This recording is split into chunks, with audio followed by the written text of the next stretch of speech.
No one believed it.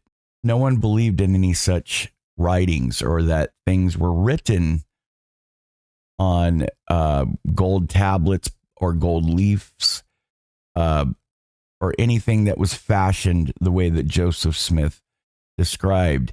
Everything was believed to be written on parchment paper or inscribed on stone. We don't really know where the world is gonna go, but now everybody knows that you can't stop for too long. Got to keep going. Don't really know where the world is gonna go. So I'm going to delve into everything's been circulating recently about the Golden Bible that was found. If you've seen Shabbat Live or some other programs that talk about the Gold Bible, very similar to what Joseph Smith described, was found in Arabia. It's got very Hebrew fillings about it. So there are very interesting parallels with the Book of Mormon's gold plates as described by the prophet Joseph Smith and others. There's a tree on this golden book and its resemblance to the tree of life in the Book of Mormon. What else is interesting is that the two men that are talking to the host on Shabbat Live they speak of another place where this was found, where there were lots of other gold artifacts. Very interesting, almost as though it were a cave or a chamber, very similar to what Joseph Smith, Oliver Cowdery, Brigham Young, and others described as housing numerous gold plates and sacred artifacts.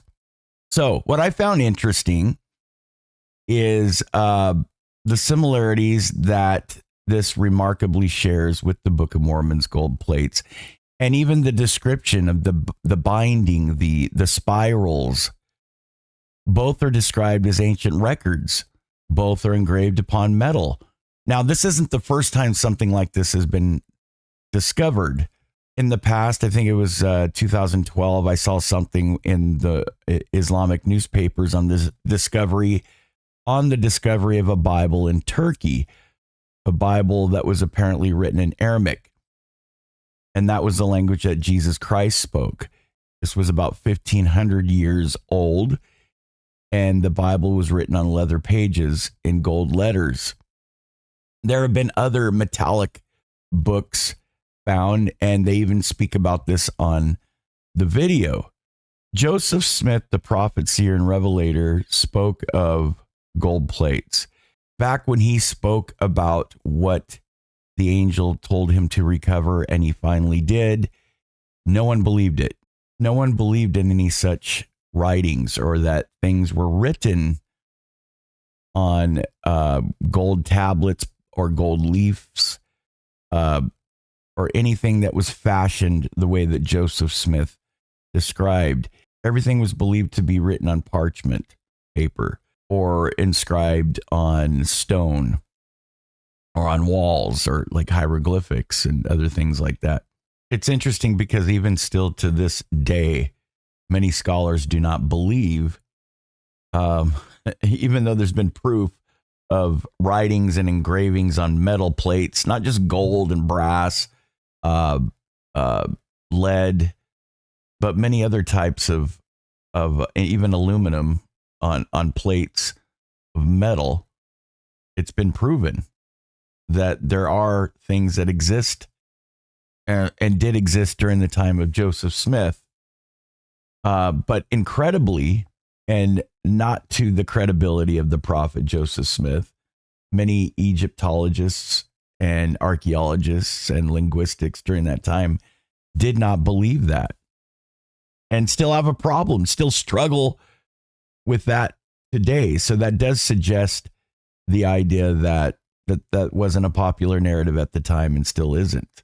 That's why many Latter-day Saints today are some, not many, but some are coming up with the idea that there were no gold plates, but we believe that the Book of Mormon is good. There are good lessons in this fan fiction, I guess you could say.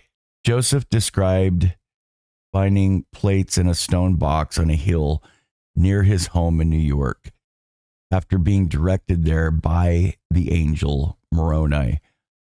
Like I said before, the gold plates were described as being bound by rings, just like this golden book, and written very similarly in Reformed Egyptian.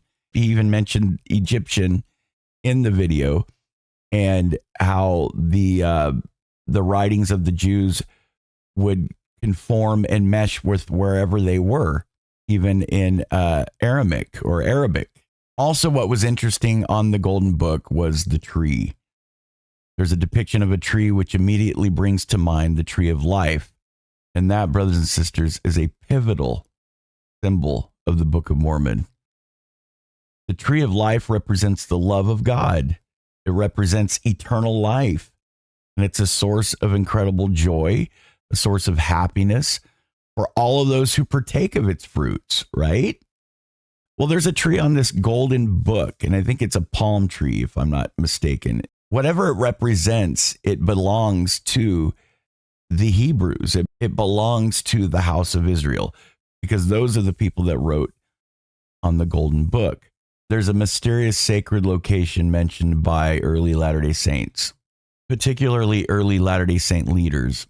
Now, according to secondhand accounts, Joseph Smith, along with Oliver Cowdery and Brigham Young, spoke of a cave in the hill Cumorah containing not just the gold plates, but also a lot of other things, a lot of other records and sacred objects.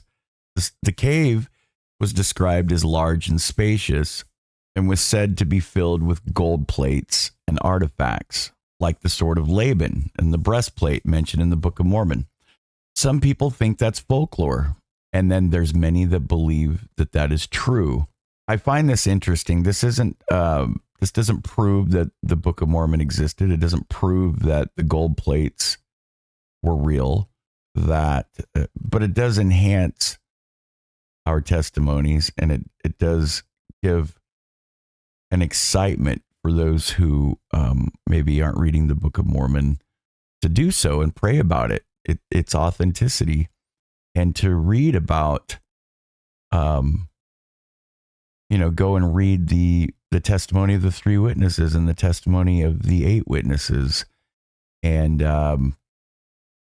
I would recommend this book by Richard Lloyd Anderson, Investigating the Book of Mormon Witnesses, where there are accounts of David Whitmer, Oliver Cowdery, and Martin Harris never denying their testimony of seeing the angel and handling the plates.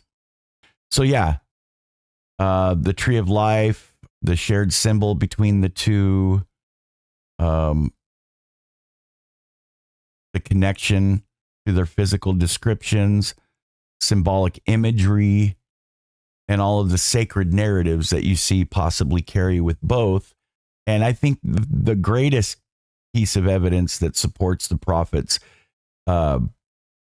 his testimony of the reality of the plates are the crafting of these plates. There are some things that are shrouded in mystery here, like the cave and things like that, but I believe them. I believe that those things were said.